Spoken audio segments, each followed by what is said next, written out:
কোথায় গেল বলতো মাগিটা? চোদনা আমি কি করে জানবো তোর বউ কোথায় গেল? বাড়া আমার মনে হয় মন্দিরে পুজো দিতে গেল। হ্যাঁ ঠিকই বলেছিস, পুজো দিতেই গেল।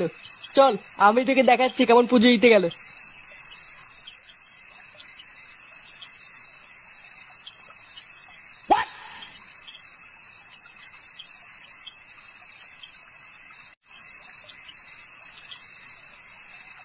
তুমি চলে এসছো?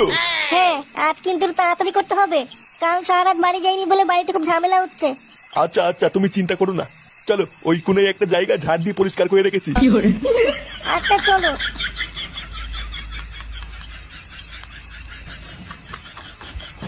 কি রে ফুটো, এইসব আমি কি দেখলাম? তোর বউ পরপুরুষের সাথে জঙ্গলের দিকে গেল। বাড়া